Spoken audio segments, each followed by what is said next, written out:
Hello, everyone. You are listening to the DMZ America Podcast for Thursday, May 9th, 2024. You might also be watching, so we don't want to rule that out. I'm Ted Rall, editorial cartoonist, coming to you from the left.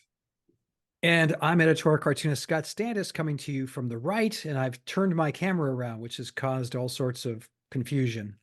Brain of cartoonist, very small. That is why I have difficulty understanding. Very strange.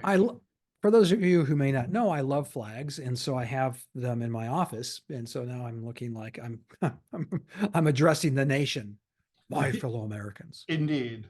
It is kind of a travesty if you ever shed this mortal coil without having held elected office, even if it's just like school board or something with like even less important, like president. That would be something that has no impact.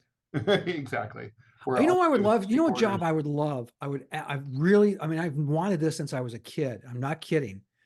Can you guess which elective office I would love to have? Can you tell me if it's state or federal or local? Well, if I say federal, which it is, you'll guess it immediately. Governor. Oh no, sorry. Federal. John Marshall is my hero. Vice president. There it is. Nothing to do. What a great job. Well, and especially, with Harry Truman, all he did is he loved the Senate. He was a senator before he was elected vice president. So he maintained an office there. He had the whiskey, get-togethers on Thursday nights. You just kind of hang around and don't do anything and hope that the president doesn't die. Wasn't Truman kind of miserable though? Oh yeah, no, it's terrible because you don't have any real authority. They had a Senate majority, the Democrats did. So he really didn't have to break any, tied votes or anything. The war was still raging, so there wasn't a lot of dissent.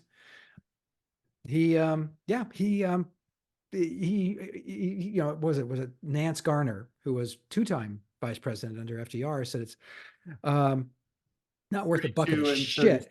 Yeah. He said, it's like a bucket of shit is what he said, but they never reported it that way. So it was like a big bucket of spit, which is something no one would ever say. Right. Which, it still works, but that's not what he said. He hated Garner was like 5,000 years old. He was like Biden's age when he was vice president. He was the only guy in the country who was in worse physical shape than FDR. Wow. That's saying a lot, actually. Yeah, he actually retired after 2 terms. He said, okay, I'm done being vice president. I'm going to go back to, I think, Texas and die. And that's when Henry Wallace was vice president for a term. Very problematic vice president for FDR, right? They were not simpatico in terms of personality or ideology or anything, right? No, well, Wallace actually got into his head that somehow the New Dealers actually meant what they were saying. FDR is like, oh, no, we're not like that. He was. Let's face it, that was the most progressive administration probably in our history. Oh yeah, well, or Theodore Roosevelt, maybe. Teddy was, but people forget that Taft was even more progressive. And one of the things that pissed off Roosevelt was, well, besides Taft not being, Teddy Roosevelt, was that Taft went after many of Theodore Roosevelt's rich buddies, and to break up the trust. He was much more aggressive about breaking up trusts than Teddy Roosevelt was. Which is a very, very funny, detail of history. So I guess we have to talk about the I think the biggest foreign policy shift in recent American history, I would say. So obviously the war in Gaza continues. We're now in its 7th month as of 2 days ago, and and most of Gaza has been completely flattened. Its famine has officially been designated to be well underway in northern Gaza, and the way that's defined is that people are literally dying en masse every single day due to lack of food and water. Now famine appears to be imminent in southern Gaza because the Israelis have seized control of the border crossing into Egypt and cut off all flow. That was one of the few places where there were still some trucks that the Israelis were allowing in food and water and other supplies. That's completely cut off. And interestingly, people don't talk about the food side the fuel side of this. But without fuel, for example, you can't pump well water. You can't operate a hospital. So fuel is super important for nutrition. You can't cook food in a lot of places if you don't have electricity. So you can't just camp with a fire. There's no gas lines in Gaza. So it's like, obviously, there's a lot of repercussions. Anyway, so the current situation is that Biden, finally, he's been telling Bibi Netanyahu, do not go into Rafah. We've told you, we don't want you to, don't do it, don't do it, don't do it. Bibi's like, I don't care what you think, I'm going into Rafah. And so they started going into Rafah. They took control of the border crossing. I get the reading between the lines. I think that displeased Biden. They started a limited operation and kicked out about 100,000 people out into a tent city, into the rubble of where the city of Khan Yunis used to stand. And there's been all sorts of mayhem and chaos there. But there's still a better part of 1.5 million people taking shelter in Rafah. And the Israelis say we're going in. And I mean, from their point of view, they're like, well, what's the point of doing this unless you're going to finish it completely? The whole point of the war was to clean it all up and kill everyone in Hamas. And then from the American point of view, this is going to be a bloodbath. You've destroyed all of Gaza. These people have no place to go. It's going to be a pig shoot. So you're not allowed to do that. So anyway, Biden paused, did not cancel the shipment of 3,500 bombs, including 2,000-pound bunker busters that were being shipped. These are all 2,500-pound bombs that were canceled. I was just thinking, Scott, and I tweeted about this earlier today, that this one shipment, which is just one of scores of shipments, right? And it's just being paused. It hasn't been canceled, but this is still a radical change in policy. And I want to talk about that radical change in policy. But just as a parenthetical, if 35 2,000-pound bombs fell on Manhattan, it would be absolutely devastating. If 350 fell on Manhattan, it would be a tragedy of epic proportions that would take a long time. You need to get that? No, it's all right. A long time. That's Biden calling. A long time to recover from. And then, and if 3,500 bombs were to fall on Manhattan, the city might never recover. And that's one shipment of arms that's being paused. Now, Gaza is about the size of Manhattan. That's why it's a good comparison. The pre-war population and the geography and the density are comparable. And so it's like, I just think that's one shipment, and they've already done so many. So anyway, the point is, this is obviously the supporters of Israel are very upset about this. They say that this is going to prevent the Israelis from closing the deal and defeating Hamas once and for all. That's not right. And so, I mean, obviously, what I think this is about is really very straightforward. I think this is Biden saying, look, we and the United States have been stalwart allies. We have supported you through thick or thin. We've run interference for you at the UN. We have always been there for you. We supply you with intel, weapons. We love you and we support you. But that you can't just, that doesn't mean you have a blank check to use our shit to do whatever you want. You have to consult with us. You have to take our opinion into account. You don't always have to do everything we say, but you have to take us seriously and treat us respectfully. Right. We don't feel that you've been doing that.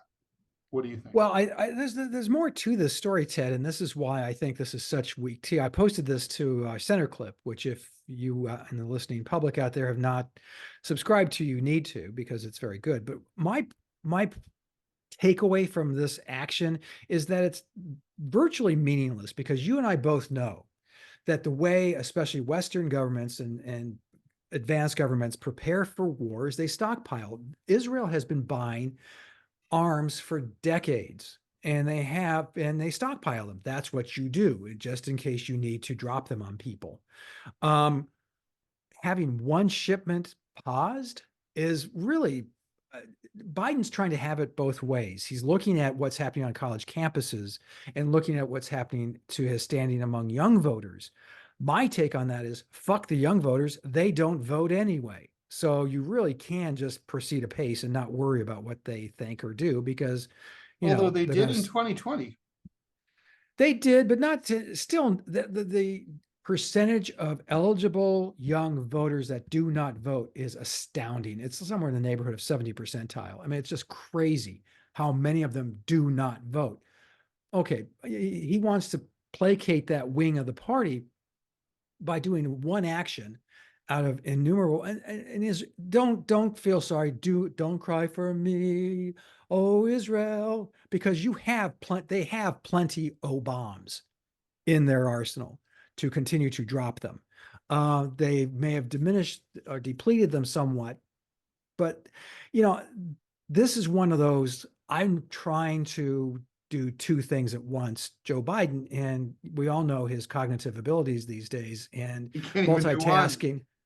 multitasking, not what he can do well. So from my perspective, this is one of those weak ass political motivated, and we shouldn't be surprised. I mean, I hate it when people say, oh, the president's just being political. It's a political office. That, don't be surprised Yeah, that well, that's what he's supposed to be doing. Yeah. the highest political office in our country is, and the guy who's in it is playing politics.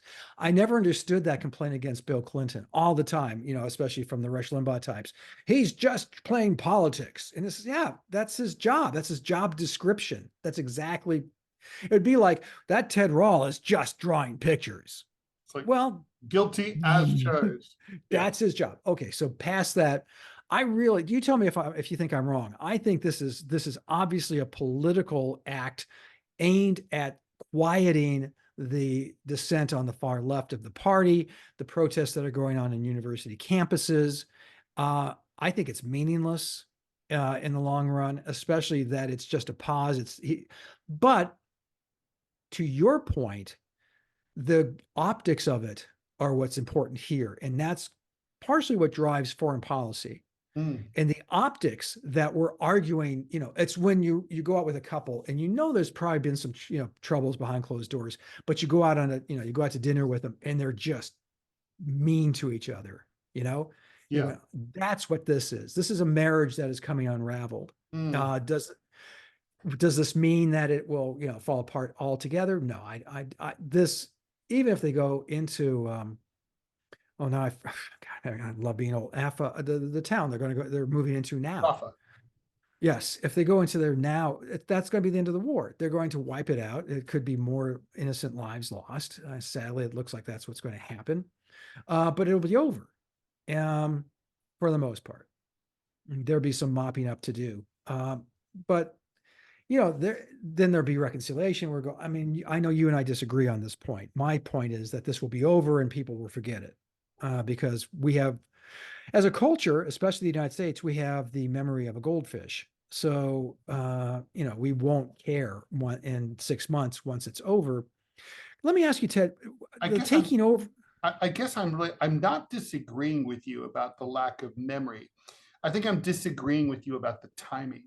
I don't know that this will be, if like, let's just say right now in May, the entire, this war had ended like today, then like by November, I think, I'm not sure I disagree with your analysis at all.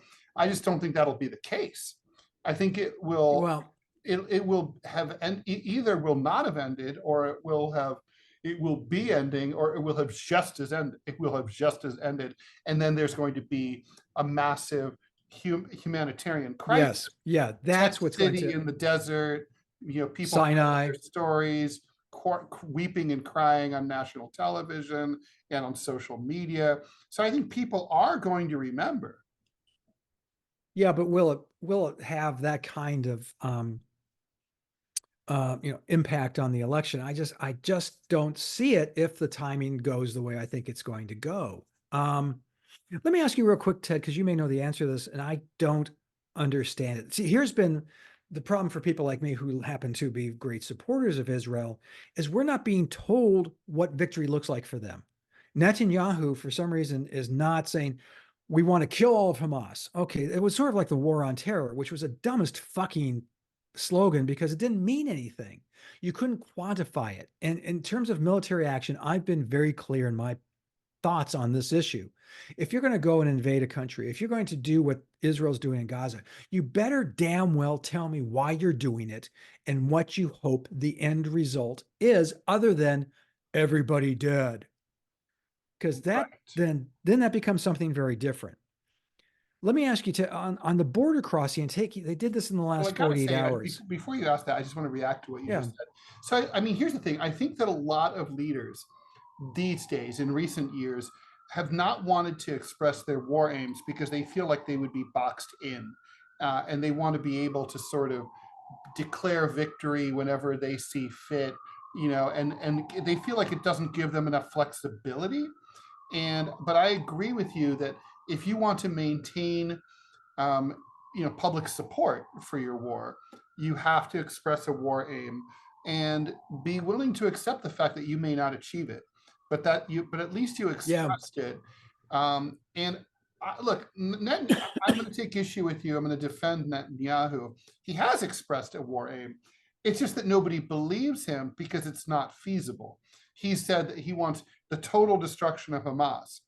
Yeah, Well, but he hasn't. But what he leaves unspoken is what is how is that? How will he achieve that without killing the entire population of Gaza or almost all of the population of Gaza?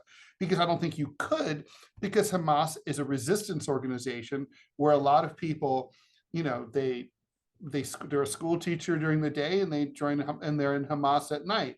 So a phenomenon that I experienced when I was in Afghanistan, where I met a guy who was a Taliban fighter at night, and during the day he worked to build infrastructure for the government. And I was like, I go out, yep. So you go out at night and blow up the things that you built during the day. Mm-hmm. And he didn't see any contradiction there, because one was to put food on the table and as his cover, and the other was to, his where his political orientation was. And I think so you can't really, kill Hamas without. So the whole point, though, but he has expressed a war aim. I just don't think anybody, including the Israelis, believe that it's possible. And that's my point when I mentioned the war on terror, which was a bullshit. It didn't mean anything.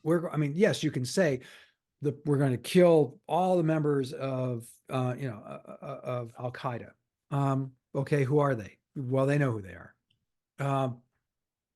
Does this work? I mean, I think probably the focus on Al Qaeda probably did work. But there are other things that sprung up, and that was just as ISIS being chief among them. That is a bigger danger than Al Qaeda is or was. Okay, let me real quick. A border crossing. Why did the Israelis feel this happened in the last 48 hours? Why did they feel they had to take that over? Well, I think, look, obviously we're speculating here, but hey, that's our jobs. I think that what is going on here is basically exactly what I've thought all along. I mean, from the very beginning, when I saw that the Israeli plan was to push the population south toward the border crossing with Egypt, I always thought that the end game was to open that border and kick the people who were still alive out into the desert. And I think that's what this is about. It's securing the border. Bear in mind, if you ever cross this kind of international land crossing, I mean, it's no different than if you go to Canada from the United States. I mean, there's basically a no man's land in between the two countries, and then there's each side controls their side of each country controls their side of the border. Well, the Israelis clearly wanted to prepare and control the Rafah border crossing.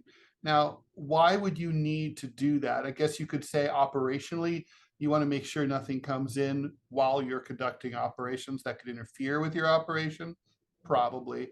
But I think the main issue, the main goal here is to start preparing infrastructure like holding pens and like in a way that's going to be able to deal with a massive flow of over 1 million people as they force them out into the Sinai Desert at gunpoint. Now, Egypt has ceded what, 2 miles Well, into they the haven't Sinai? seeded. They have created sort of an internal buffer zone. So yeah, they've built a retaining wall. Right. The presumption is that that's what they expect, is the Palestinians to get to that wall and then stop. Right, and then at that point they'll build the NGOs and the UN and so on would presumably provide supervise the construction of a massive tent city, and the people would live there indefinitely in the desert until someone figures out what to do with them. Obviously, the Israelis would never want them back. Israel's goal, I think, is and always has been, and before October 7th was to annex Gaza and completely and take it over. So I think that's what this is about. Yeah, I don't see that, and I really do think that you're going to see I mean, I'm talking on my ass here. This is just maybe a faint hope, but I do think that it would behoove the Israelis to effectively create a Marshall Plan for Gaza, rebuild it. They're going to install a government that they like. Probably nobody else will. So I think you will see Palestinians back in Gaza, but it's going to be buildings, these beautiful buildings, and the problem with the buildings is that they are very well mic'd. So every room. I think so. Here's why I don't think that that's going to happen, Scott. First of all, I mean, there's a variety of reasons. First and foremost, Israel doesn't give a shit about the Palestinian people at all. They have always viewed them as people who were in the way, and they would have much preferred them not to have been there when they got there. And they have no respect or care for them at all. They would be happy if they all fucking died. So I think that's the first thing. So why on earth would they spend trillions of dollars to do what you said? I mean, for international PR, they don't care about international PR. That's like not a concern for them. If it were, they'd be conducting themselves very differently in there and in the West Bank, right? I think they have no interest in it. Now, let's just say, for the sake of argument, that they did want to do it. I don't know why, but let's say they did. They don't have the money. I mean, it's like that's going to be trillions of dollars. I mean, right. They're not. It's a small country. Israel doesn't have that much money. They're not poor. They're not a poor country, certainly, but they also have. Well, but they could approach the Saudis. They could approach the Jordanians. They could approach. None of whom will agree to do this unless. See, I think if the Israelis did what you're saying, which I think is magical thinking. I think it's a fantasy. But let's just say they were going to do it. The Israelis would absolutely insist on maintaining complete military control over that area, right? They wouldn't allow it to be run by like a sovereign Palestinian state with its own military and all that, right? They would not. Yeah, I think you're right there. And the Israeli government has been very clear about that for a long time, that they will not allow a really, truly sovereign Palestine to ever emerge as in a two-party solution. So if they built it, it would be some kind of like, like a sort of a puppet state would be the best way to describe it. Yeah.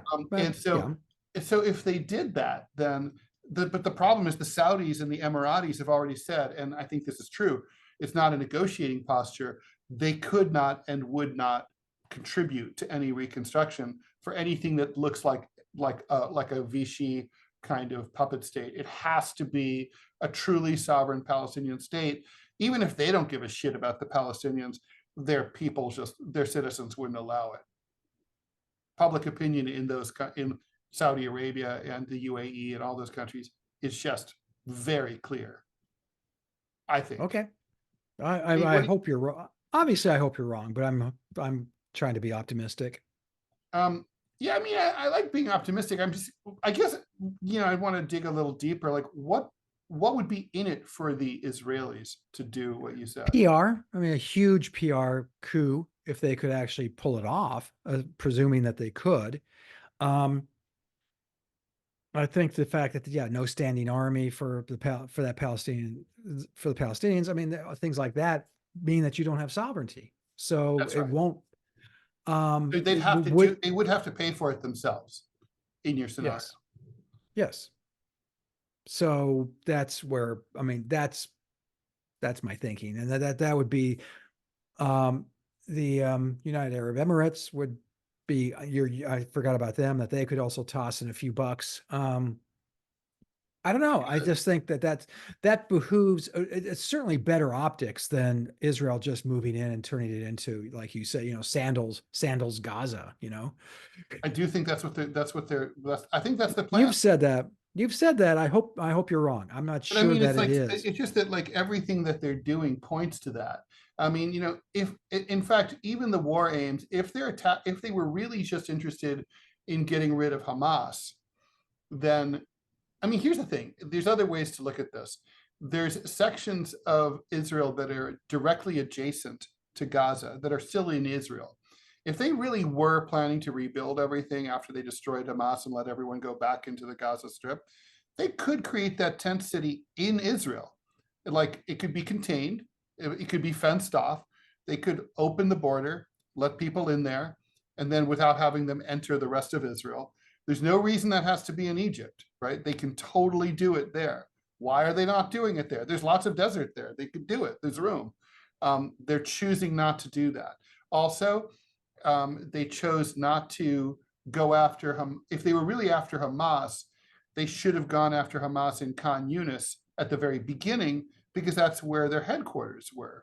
And instead, they kind of went in through the north, deliberately allowing Hamas to get away.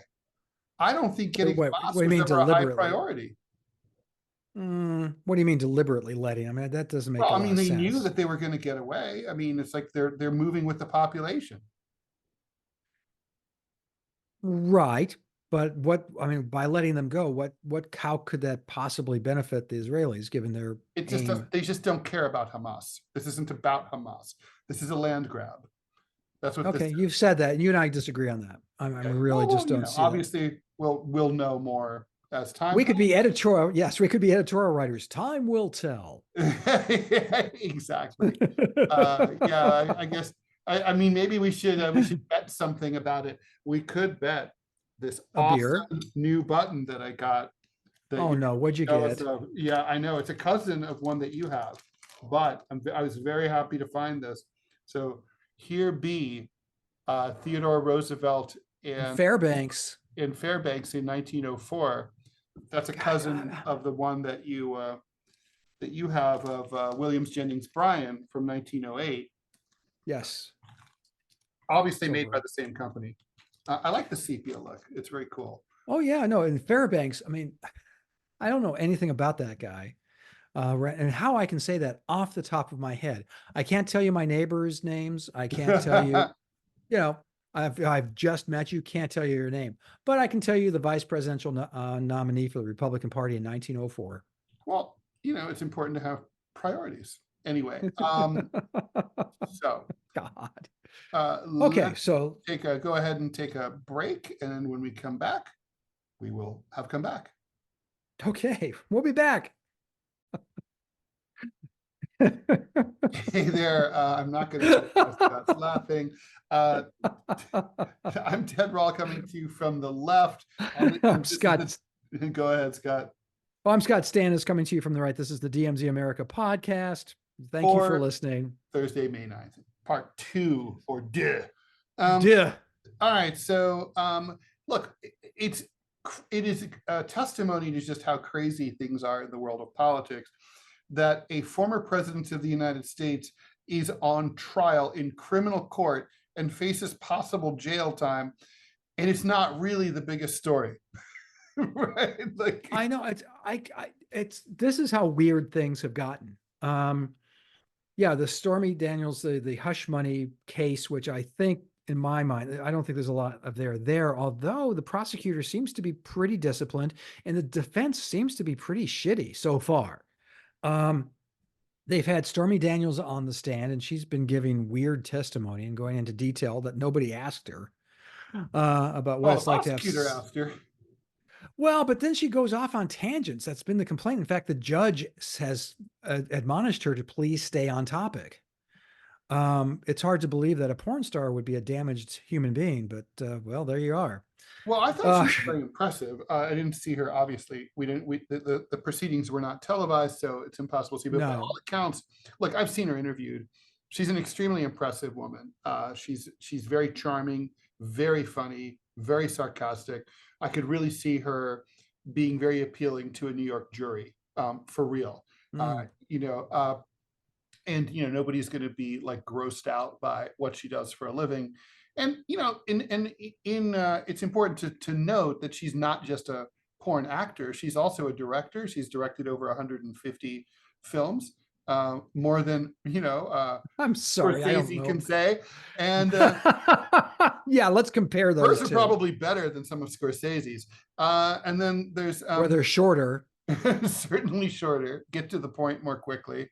And then there's and then she's also a major advocate for the adult actors, their health, their benefits. She's kind of a union head, basically. So she's cool. But anyway, this case isn't about whether Donald Trump fucked her or not. This is, in fact, for you to convict in this case, you don't even have to believe that she fucked him at all. This is about hush money, about paying her to just shut the fuck up about her story, Yeah, whether true or not. And then specifically, not really about paying the hush money, because that's legal. You can totally pay hush money, but it's about how Trump personally ordered that this reimbursement to his lawyer, Michael Cohen at the time, be earmarked in internal documents inside the Trump organization. And the theory of the case is that this basically is a campaign finance violation because it wasn't earmarked as a campaign expense, because it should have been, because if the voters knew what he had done, it would have affected the outcome of the election, and he's aware of that. And so therefore it's a violation of campaign finance law. But even that would have been a misdemeanor. But under the theory of the case, in New York State, if you commit a crime toward the furtherance of another crime, that's a felony, thus eclipsing the need to respect the statute of limitations for an event that took place 8 years ago, which should have lapsed a year after just a year. Scott, there's a lot of leaps there. I don't think that the DA is asking these 12 jurors to hold her hand, Letitia James, right? And say, no, sorry, his hand, Alvin Bragg. yeah. Hold my hand, come with me, jump across this creek, jump across this brook, jump across this river with me, and then a few more, and then you'll get to the promised land. I don't think so. I don't think you're going to get 12 jurors to follow each one of these logical legal leaps. I think it's just like, it's too much to ask. I think this case is legally flawed. I mean, I'm not even going to talk about whether it should have been brought, but this same exact case, type of case, was brought against John Edwards in 2012 over his hush money payment paid in 2008, and it failed. It resulted in a deadlocked jury. The case was tossed. He walked. And Alvin Bragg's predecessors at the DOJ looked at it and against Trump, and they're like, we can't do it. We can't prosecute it. Bragg decided, fuck it, I'm doing it. And here we are. I don't know. I don't think I think Trump's going to walk. I don't know. Plus, he can always appeal. If he's convicted, he can always appeal, and he will. Well, let's be clear. We to this point, we have only heard the prosecutor's case, so that's true. That's all we're hearing. There's been some cross-examination, but that you are. Well, of course, but that's what we're hearing right now. So let's see what the defense puts forward. And you may be right. You may be after the prosecution rests, the defense says, okay, they got nothing. Can you ask the judge to dismiss it. I think Trump is hurting himself profoundly by not being able to keep his fat mouth shut. And going after the judge, going after the judicial system, going after, and going against the gag orders. I mean, it's just baffling to me, Ted. Here's the thing. I mean, I used to respect, let me put it that way, politicians who raised us up, who were actually good at what they did. Here's a guy who fucked a porn star while his wife was recovering from giving birth to their child. And in MAGA Nation, this is okay. And MAGA Nation, none of this is all turns around to Trump being a victim. And it's just stunning to me. I mean, regardless of how this case turns out, this would have 20 years ago, this would have killed any presidential campaign. I mean, in its tracks. And instead, this is, well, what's interesting about, I've done a lot of thinking and reading about this, and I kind of buy the argument that, for the evangelicals, it's kind of like, why are they following this man, right? And it's all kind of comes down to, well, God works in mysterious ways. And it is true that, and I know my Bible, that a lot of, especially Old Testament Bible heroes, were assholes and scoundrels, right? So David fucked Delilah. There's like all sorts of temptation that takes place. There's all sorts of heroes of, look at Abraham. He's like, don't worry, God. Yeah, I'll totally kill my son for you. What kind of dude is that? It's like totally like, so there's a lot of, so I think it's like, the reason that's not a problem is it doesn't go against brand. This has always been my theory, that in life and in politics and in public life, you can get away with more if you've branded yourself accordingly. Look at me. As a cartoonist, I get away with shit in my cartoons that you wouldn't get away with. Like, for example, I had the word asshole in a cartoon that was out on our syndicate. We have the same syndicate sent out. You put the word asshole in a cartoon and see if the syndicate sends it out. I don't think they would, because they wouldn't. That's against the Stantisian brand. The Rall brand is, he's edgy. His subscribers know him. I know, I've had those discussions when I used to work as a syndicate executive. So it's about what are the clients expecting? Trump's clients expect this man who's like freewheeling, wild, gluttonous, just completely a bon vivant, doesn't give a shit what anyone thinks. He's rude, crude, and socially unacceptable. And if you put a porn star in front of that guy, there's no way he's not going to try to fuck her, right? I mean, it's like that's who Donald Trump is. They know what he is, and they bought into it. And once you've bought into that, that's it. Yeah, I see that, but it's still flummox me. I just don't. It's so far. I've talked about this before. I've talked about it on podcasts. I've talked about it in interviews. The old rules. I came up in politics. I worked in politics since I was literally 12 years old. None of those rules apply anymore. None of them. And Donald Trump has, he did what he set out to do, which is, tear down the castle and, drain the swamp. And you got to hand it to him for that. Politics will never be the same going forward, ever. So absolutely. I think in some ways that's good, in some ways that's bad. Should, the guy, so-and-so had an affair, does that, or she had an affair, should that preclude them from holding office? And I think the American people, are going to look at that and go, no, that does not preclude you from holding public office. That's dumb. Also, but here's another question. When people like Donald Trump are quote unquote married, scare quotes here, are they married in the same sense as like a normal American? And you know exactly what I mean.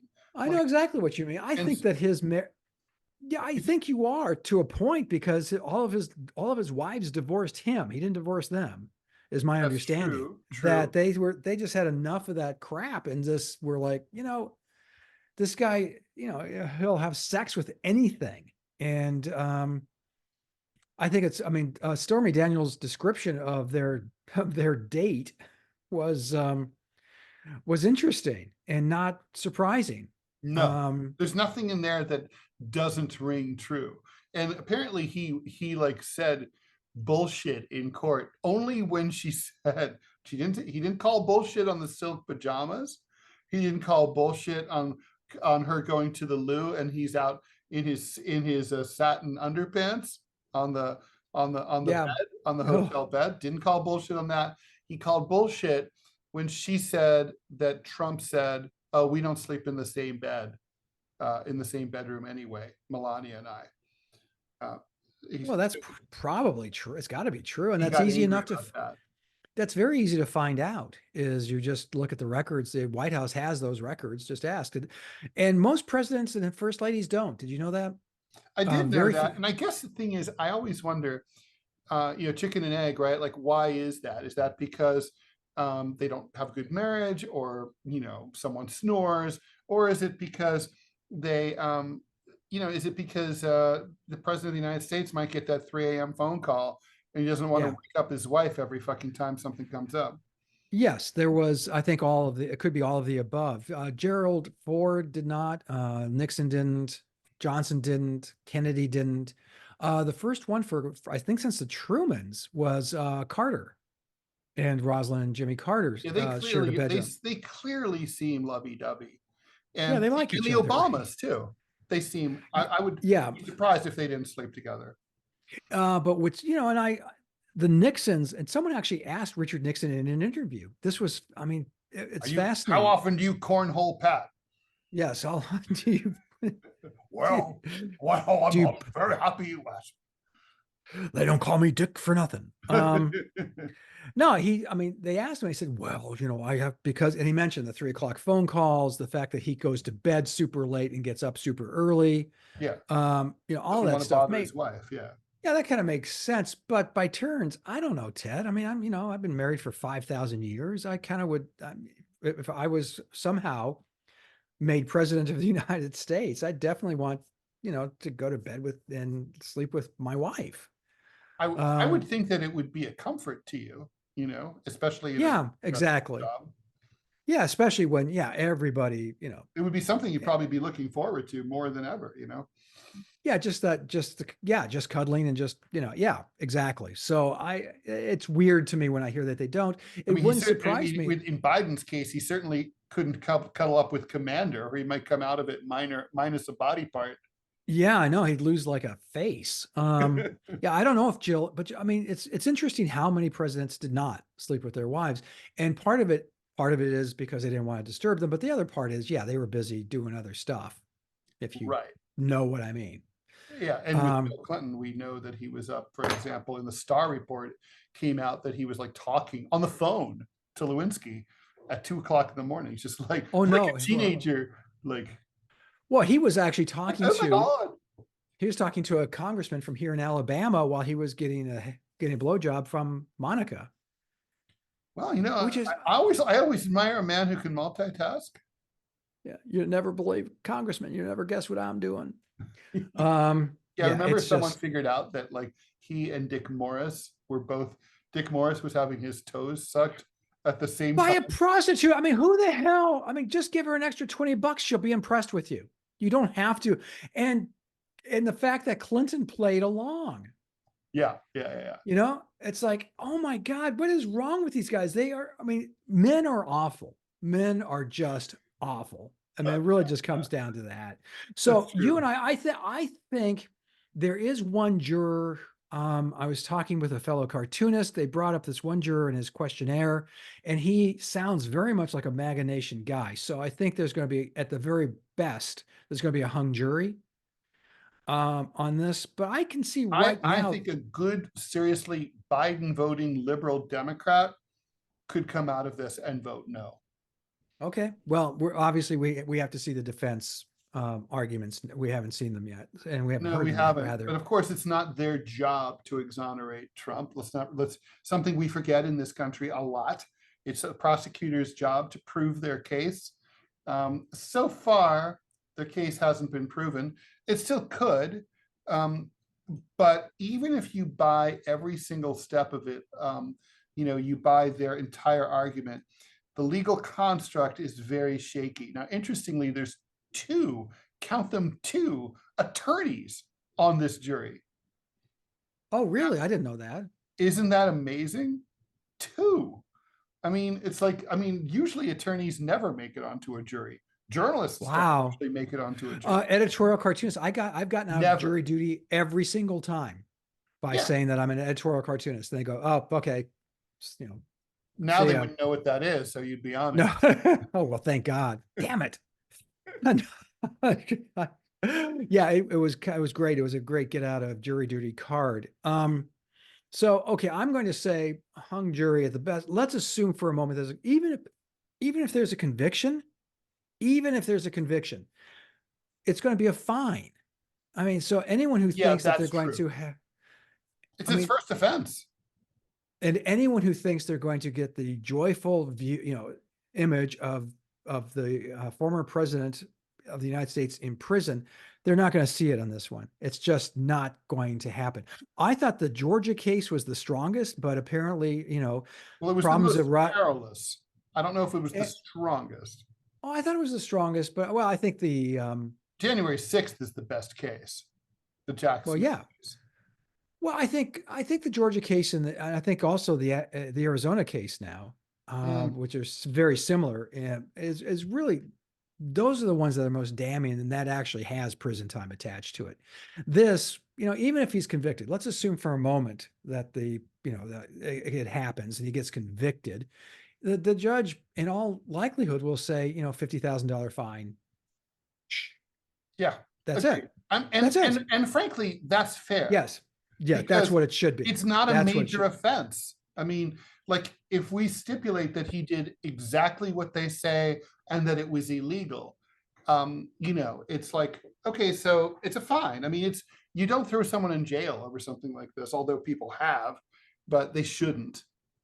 So now let me ask you about the gag order and the fact that, Trump is perilously close. He is perilously close to being thrown in jail. And when they throw you in jail for that, sometimes it's like half a day. Sometimes, a lot of times it's 24 hours, then let you go. But the president of the United States, do you think that there is a threat that that this judge would throw him in jail for? Well, there's clearly a threat because the judge has, threatened him. Okay. All right. So the judge has could said, this "Keep happen? this shit up, and next time I'm sending you to jail."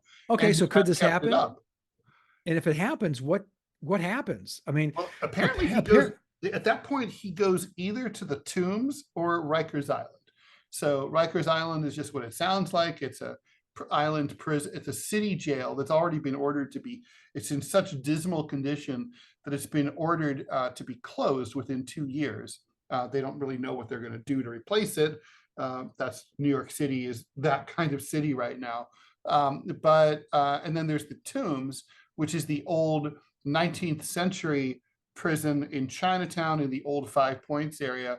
Sort of the gang, it dates back to the Gangs of New York period. My God. And it's bleak as shit. I mean, you'd rather go to Rikers. That's how bad it is.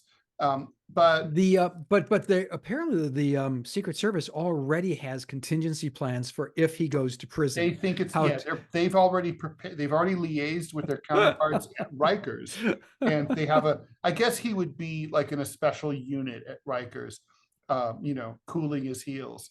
I don't think that's something he would want. I think he would find it very upsetting psychologically. I mean, it's one thing to scowl at like the booking photo at the Fulton County courthouse at the sheriff's office. It's another thing to be like even 24 hours in the who scowl. It's no fun. He's not going to want to do it. Look, I don't think he will. Have you ever been in jail? I have. For what? May I ask? For being too pretty. Oh, well, I can see that. I can absolutely see that. Yeah, no, I'll tell you. So, well, in the United States, I've been in jail quite a few times overseas, but those were always like adventure travel, like we're going to throw you in jail unless you pay us money. So it was like shakedown. It wasn't like I had done anything wrong. But here in the U.S., I was driving with, in college, I was on a road trip with a friend. We were pulled over. The cop decided to search the car. Then he found that my friend was carrying weed and fireworks in his stuff. Oh God. And Oh so we God. got arrested in Massachusetts. They dragged us in the middle of the night. And we spent maybe about 5-6 hours in the lockup. And then we were released on our own recognizance. We had to go back to trial a few months later. And actually, because they had put the cuffs on so tight that it left a scar on my wrist, my defense lawyer, who was buds with the judge, had us show our hands to the judge. The judge is like, I don't know, he made us pay some kind of fine to the Widows and Orphans Fund with and said like our records would be wiped after 6 months if we kept our noses clean, and that was it. Okay, that's not so bad. I've been in twice, and that, yeah, being in prison sucks. What were you in prison for?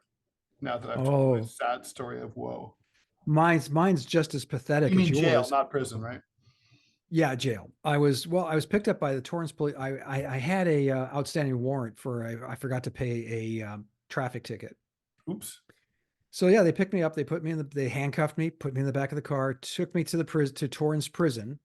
Strip you're searched forgetting. me. That something like that happened to me too in the Hamptons. But you go ahead. Well, they strip searched me, which they actually ticket, but they didn't think I had. Torrance PD later got sued by a woman who they strip searched for very, very similar circumstances. And there's no reason. I mean, I'm not carrying a shiv up my ass because they strip they're searched just you? driving around. Oh yeah. Yeah. And they spread them and the whole thing. And in front of a female officer, by the way. Wow. And took my glasses away. Now I'm legally blind without my glasses. I literally cannot see. And that was terrifying, to be in a holding cell and not being able to see. Then they take, if you have medicine, or if you have like an asthma inhaler, they take it away from you. Yeah, they do. So they just don't give a shit about your life at all. They're happy if you die. Well, to that point, fast forward to the court date in downtown Los Angeles. And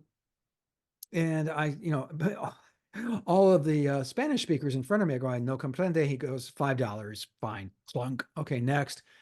I come in front of him. He says, what's your plea? I say, no contest. He goes, okay, $350 fine to be paid now. I go, I don't, what? And he said, well, you're going to be, I go, what does that mean? Obviously I don't have it on me. This is back in the late 70s. Oh God. Yeah, no, I had both times. And nobody has cash at all now. Nobody. I mean, I had to call my wife, and she worked at her father's pharmacy twice to come bail me out of jail. And so this time she did. Now I'm wearing a suit and tie because I want to look like respectable, like this. So they throw me into a holding cell in LA County, which is everything you think it is and more. And so here's this white guy in a suit in this holding cell. Yeah. Did you have your glasses that time at least? They let me keep my glasses, but they took my tie and they took my shoes because they had shoelaces. Right. So Janine came and bailed me out. And I gotta ask, how were your fellow cellies? Were they nice? We had some guys who were in there, one for attempted murder and 2 for assault. There's another guy in there who was it was his 5th DUI. He and I got along really well. In fact, I invited him to my wedding. Because he was getting married. No, he didn't. I don't think he got out because he was getting married about the same time. That's a good excuse, but not an excuse not to send a gift though. Just saying. No, this is, I didn't get any flatware, nothing. The son of a bitch. Him. But he, well, he's probably busy murdering. Yes, or drinking or whatever.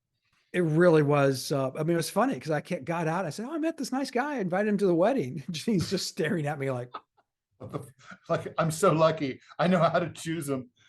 Yeah. This is my guy. I mean, first of all, getting engaged, I still can't get over her parents like pretending to be happy.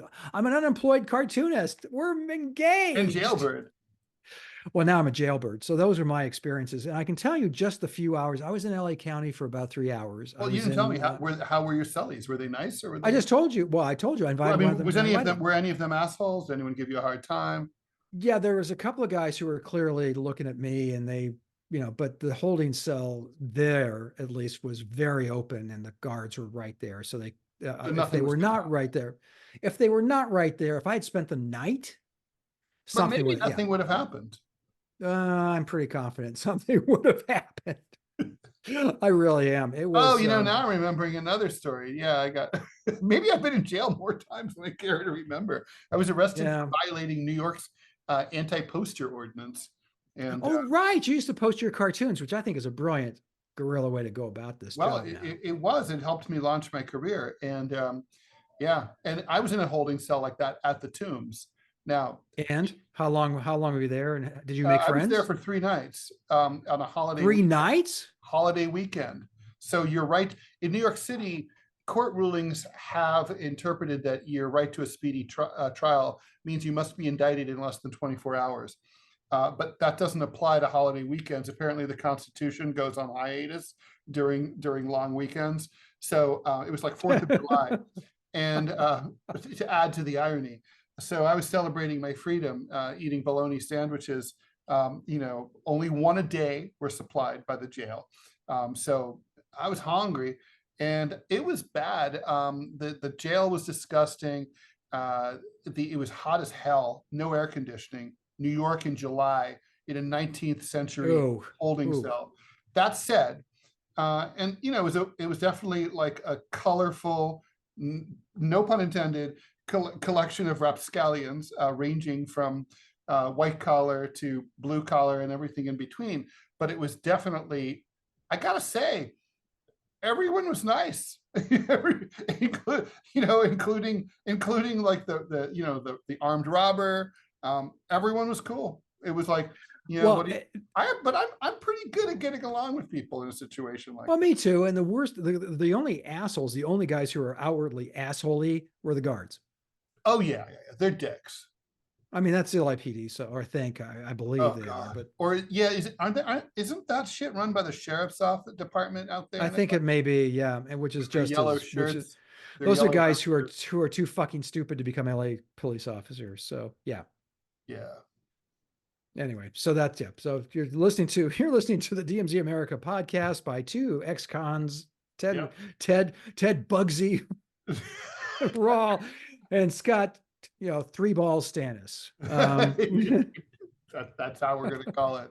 By the way, I suppose it would be, we should not let the segment go without noting that the internet has now dubbed Donald Trump Raw Dog Don for his he doesn't favor using condoms, at least Stormy Daniels. Yeah. Okay. Well, there's that. You're like, you're not gonna go. I don't know what to do with that. I mean, I just again, that's very much on brand. Although I'm just stunned there's not Trump condoms. Oh, that's a good idea. Like bright red, or just has a red stripe down at like the tie. Or it just says MAGA on it. That'd be awesome. Oh God. Well, I guess the Trump condom. You can just imagine like they pitched that to him. He's like, no, that's totally against brand. Like, no, it's no. Apparently, au contraire, mon frère. Okay. On that note, let's go. Let's stop this segment and go on to the next. Evolving. Okay. Keep it right here. I promise it'll be less scrungy. That's something. All right. Bye. Back. Stay here. Well, no. Yo, you are listening to the DMZ America podcast for Thursday, May 9th. Victory in Europe Day in the former Soviet Union 2024. And I'm coming to you from the left. I'm editorial cartoonist Ted Rall. And I'm editorial cartoonist Scott Stantis, coming to you from the right. And happy VE Day. That was, I keep trying to project myself back into that. I love history, and part of it is trying to project yourself into what it must have felt like that day, especially if you had a loved one in either theater of operation, the Pacific or the Atlantic. That must have been amazing. I may see them again. Yeah. Yeah. You may come home. Well, And you have that gorgeous poster in your apartment of that went up when the liberation of Paris, that I think is gorgeous. I know you spent a fortune fixing it up, and it's True. just it's just a figure of victory lifting up and rising from a tomb. And it Yeah. just says liberation in French, of course. And it's just that sense of elation that the slaughter was over. Um, if I had someone in the Pacific, I would have just been a little pissed, but still, because that was, That was ongoing. Yeah.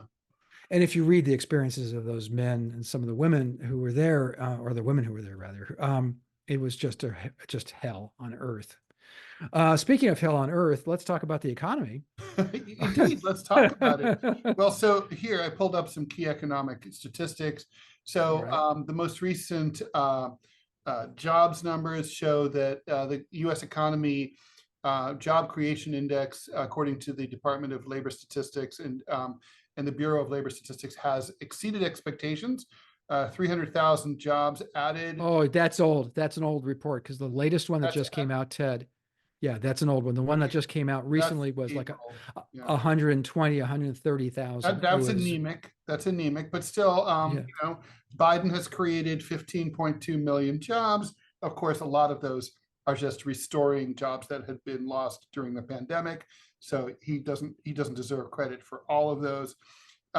The Federal Reserve Bank has decided not to cut interest rates. They had foreshadowed last year that they were going to cut it by 2 percentage points yeah, over the course of 8 times, so a quarter point per quarter for 2 years. That didn't happen. It's now been, I think they've now missed at least 2 of those cuts. yes, As a result, the housing market, I would say, is pretty much close to frozen. Very little inventory, very little stock moving. Prices are sky high, but so are interest they are. rates. So nothing's moving, and people, interestingly, that's a political indicator that people don't talk much about. But Americans are not only very upset about the state of the housing market, whether they're looking to buy or sell, or they have loved ones who do, but they care a lot about it. So it's like it's an important issue, and they have strong opinions about it. Inflation is definitely not that high, at least according to official levels. And I guess if you're the Fed, but they still think it's a little higher than they would like it. It's in the They 3. wanted at 2%. It was 3.1% at the beginning of the year. It went up to 3.6, and the last reports are 3.8%, which still seems to me It's a coming bit out of high. it's still, but you're coming out of, and I don't know that is relevant, because like we've talked about me and Janine going out for cups of coffee, and it's $12 now. Yeah. The jobs, the GDP has grown at a very anemic 1.6% this last quarter. Yeah, That's you like to see in the high 2s, or at least, or 3 ideally. yeah, you want 3 or 4 to be robust. Mhm. The fact that the Federal Reserve Board has not cut interest rates now at the mortgage rate is what's a little over 7%, Mhm. which doesn't seem exorbitant to me, because I grew up and came out of In the age with 70s. Janine in the 70s and 80s, where my first house I bought at 10% interest rate, and we bought a point to get it down to 10%, and we thought we were doing okay. Yeah, I mean, Um, that is an interesting. I wonder if psychologically the people who are still willing to participate in the market are older folks who do remember how bad it can be, and they have that historical memory, and they're like, yeah, I can buy, I'll do 7.8. I can do that. Seven's not bad. Seven is not, I mean, it just isn't that bad. I mean, It's it not frankly that bad. seems reasonable. And what it has done is savings accounts now pay an actual return. It's not a lot. It's Right, I think it's 4%, 5%, right. somewhere in that neighborhood Yeah, if when you I have a was a savings kid, account. my passbook savings account paid 6. Yeah. And so So there's a net positive there. But let's put all of that together. It's not good. If the Fed got off its ass and actually like started to lower interest rates, you'd see the economy start to take off, and I think overtake the inflationary pressures that are on the economy. I think on the housing side, and that means rentals and purchasing real property, is I know for a fact that the rental side is being manipulated by, there's a company out of Dallas. I happen to cartoon for the Dallas Morning News. You've never heard of it. And in fact, I can't remember the name of it. They have a massive campus in just outside of the downtown area of Dallas. And they established what rents are. It's software that every landlord of any kind virtually uses in the country. They put in the algorithm. And so that's why rents here, Ted, a 2-bedroom apartment in Birmingham, Alabama, is Mhm. not a lot cheaper than a 2-bedroom apartment in Chicago, Illinois. It's Look, that's it. insanity. It is insane. And I think that, look, that's part of what's keeping prices, I guess I would say artificially high. Let's just say algorithmically high.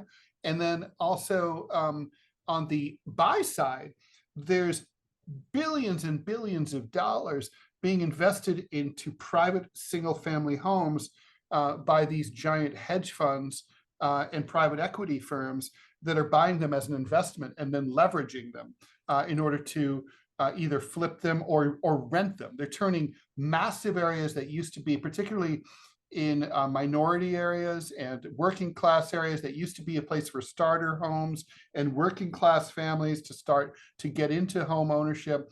And instead, they've basically transformed them into oceans of rentals. So Yes.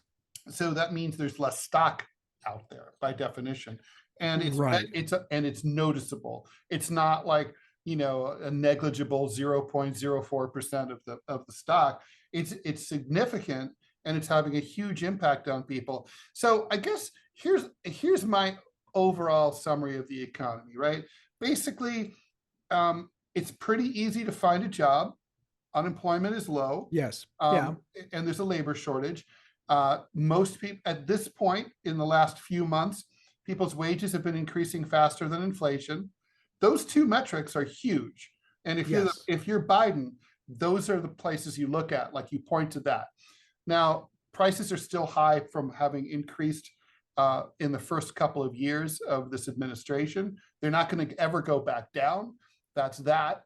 That's a problem. It's a huge problem for the administration. People are still upset about it. The housing market's fucked up, and people care about it, whether they should or not. I don't think you can talk people into feeling better about the economy. All you can do is make them think that you feel their pain. Yes. And Yes. maybe do like one of those lame things that, like, like Bush. And remember how Bush, like right before his reelection, sent everyone a check for $300. That kind of lame shit. You can do that. Well, you can tell, but you can be Bill Clinton and say, I feel your pain. You can do this. And that's what you need to be hearing from Biden. Biden doesn't have the bully pulpit because he doesn't have the energy to execute it in a way I don't that think would he be cares about meaningful. people. I mean, remember Oh, the I don't big, know. He the cares big about getting reelected. true, but the big thing that he's been, the big sell on him was always he's a decent, sympathetic, Horseshit. compassionate man. And there's Horseshit. no evidence of that at all. There's about as much evidence of that as there is of anti-Semitism at the anti-Zionist protests on American college campuses. There's no evidence whatsoever that Biden is a nice guy.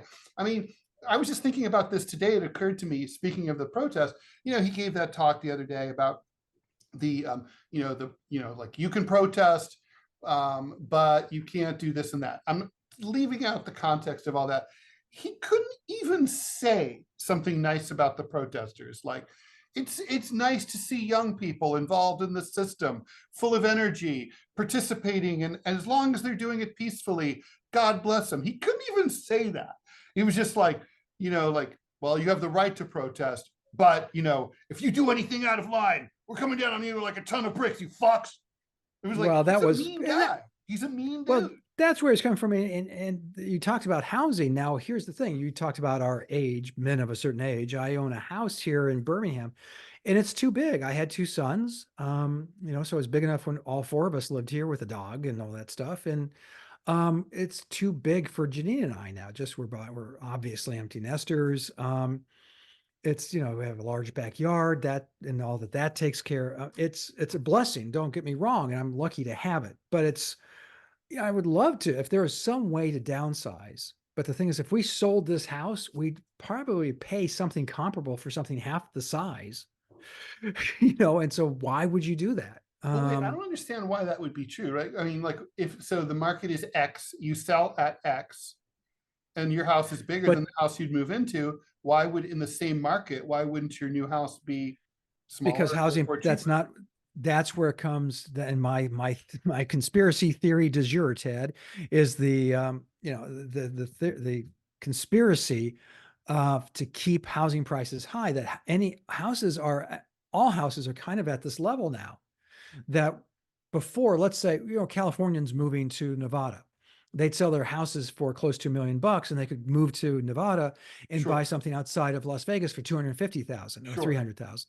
Well, that's not the case anymore. Now that's a $500,000 house. So, sure. yeah, you could still make some money, but for our purposes, we wouldn't. It would be But you'd still be the in Birmingham. You'd still be in the same right, area, right? So, right. But a smaller home or like a condo, the prices are roughly the same price as the house we are currently I in. have noticed a certain flattening, right? Like, Yes, exactly. And it's that's why it's I very think there's a strange where, like, conspiracy. the difference between, say, a one bedroom, a two bedroom, like, cottage, a three bedroom, standard three bedroom, 1.5 bath house, and a 4 bedroom or 5 bedroom house is not as big as it used to be, right?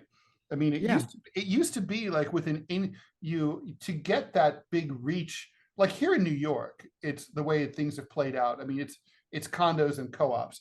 Um, Studios are a dime a dozen. You can get one for like nothing. One bedrooms are pretty affordable. The jump from a 1 bedroom to a 2 bedroom is massive. It's like, and then from a 2 bedroom to 3 bedroom is massive. And you could just forget finding a 3 bedroom. There's no true 3 bedrooms, as they call them, and forget 4 bedrooms. They don't even exist. Like, money's not an issue. If you have $10 million, you can't get one. Doesn't matter. It's like they don't exist. But like, but in the overall, out in the hinterlands house market, it does seem like, instead of this big range like this, it's sort of like, yeah, everything's very much a frozen. flattening. Yeah, very much a flattening, and that leads me to think that there's collusion similar to what's going on in the rental market. That there is this company It that could simply be a function of high interest rates, though, and basically suppressed demand. well, there's huge demand that you mentioned that the inventory is way down. Yeah, but That's there's no one of the reasons. there's pent up demand, but there's no actual demand. There's not people who are actually like, I'm currently prepared to make an offer, because everyone's in wait and see mode. Everyone's thinking interest rates will go down. This combination of high interest rates and high housing prices doesn't work. You can't No, have it both. can't. This shall not stand. Um, and I have to wonder if the prices will go back down. People are still buying houses, albeit at a much slower rate, but they're still buying them. And I, I have to wonder, going forward, how, used, I mean, and when I say used to be, this isn't like me talking about when I was, way back in the 60s. I'm talking about within the last 15 years, the rule of thumb was 20 to 25% of your monthly income should go towards your housing. Mhm. And that could be mortgage, it could be rent, but that was the rule of thumb. Ted, today the average is 60% of Yeah, your income is going towards housing. Now that's which means, by the way, you insane. won't qualify for a No. place that you like. Here in New York City, no landlord will rent you an apartment unless you make 40 times your the rent annually. So in other Are you words, serious? 40? let's just say you want to rent a place that's 3,000 a month. You have to earn $120,000 a year. The irony is, no one who makes $120,000 a year wants a shitty $3,000 a month apartment. If you want a $4,000 apartment, which is pretty much like a generic modest apartment in New York, that you need 160,000. But nobody makes that much who would like move it. So it's just like, it's completely fucked up. In a weird way, the landlords are doing the right thing by trying to make sure that they only get people who qualify to move into these places. But the rent, but like like the guy who died said, the rent is too damn high. Nobody can afford this shit. It's totally insane. It is. Well, let's put a bow on this and walk it back towards the presidential election. We are on a precipice now. The economy is on this very delicate balance right now. There are some good news, but there's some very bad news and some deeply disturbing news. And if it doesn't turn around fairly quickly, I think that, when Clinton in 92 said it's the economy stupid, he wasn't wrong. That people are going to go and vote for Trump because this economy, the inflation rate continues to go up, the housing costs continue to be sky high, the economic growth continues to be anemic, that the job market stalls and could go backwards. You and I both know that that's a real possibility. True. And that all of that leads back to Joe Biden. And you can do the George H.W. Bush 1992, everything's fine, everything's jiffy, everything's just great.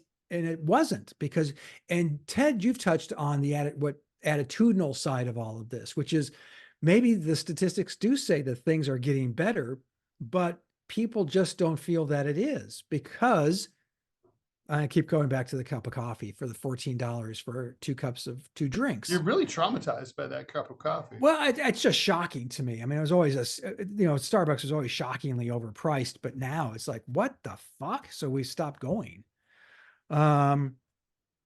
It's, because my wife, who is Croatian, as you know, Ted, they're a thrifty people. That's what they say. But she's not wrong.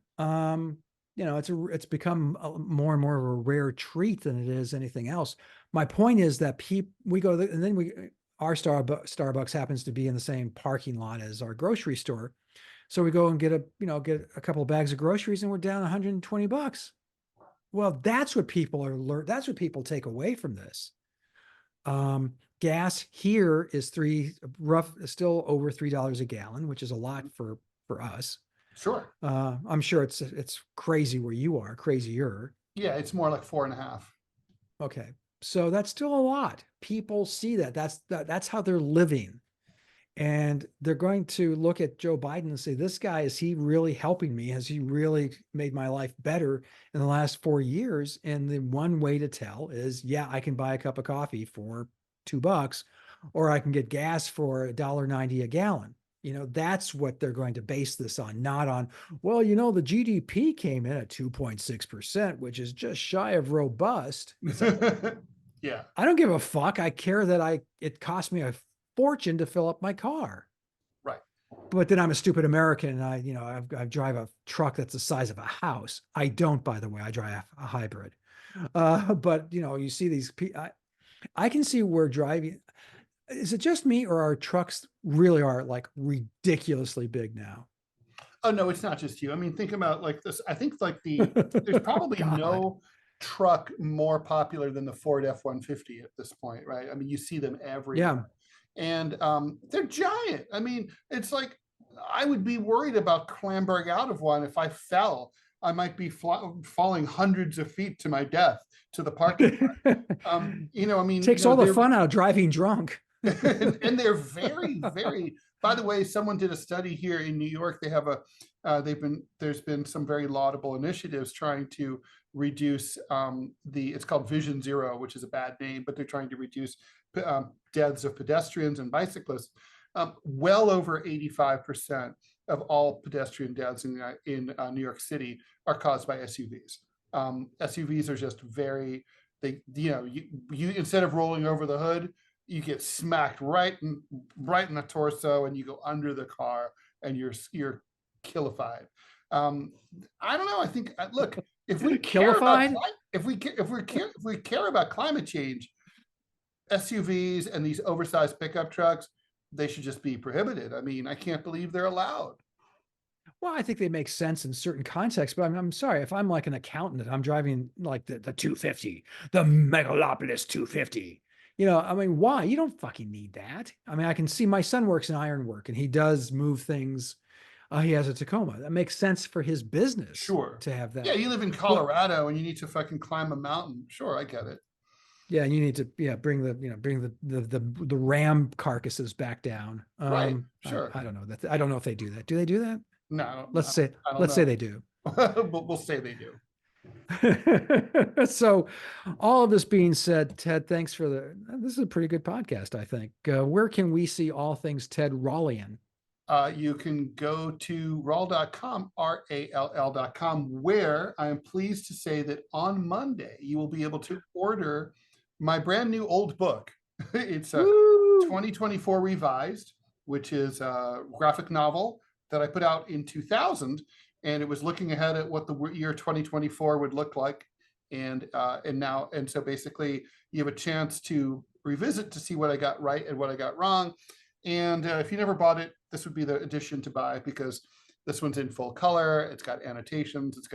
It's new and expanded and much prettier. So if you're watching the video, you can see me straining my neck. I'm looking at the Ted Rall shelf. And I'm pretty sure I have that one. So yep, I will. I'm gonna have to reread it.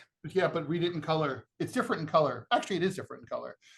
It is easier to read for a variety of reasons. But anyway, you can also go to whowhatwhy.org.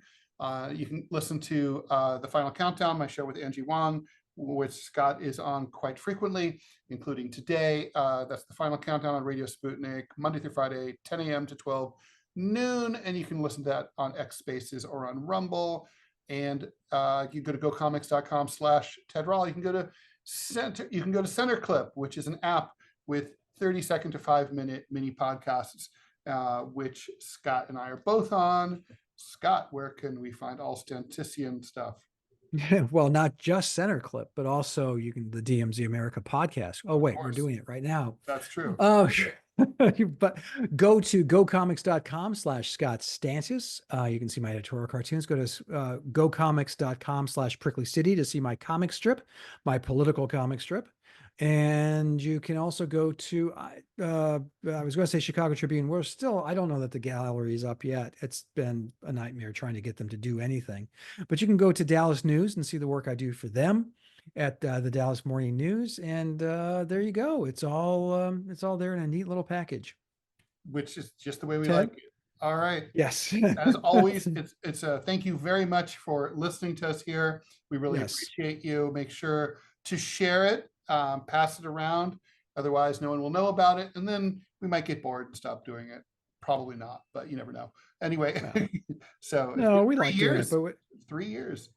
No, this is I'm trying to think. This is episode 146, right? Yeah, so that would be almost 3 years. Wow. Arithmetically. Yeah. So you can go back and you can go and listen to old ones too. We actually, what's funny is we were driving cross country real quick, Ted, and I've had my phone plugged in. So it happened. I don't know why, but random segments of our podcast pop up. And so I listened to them. We got a lot of stuff right.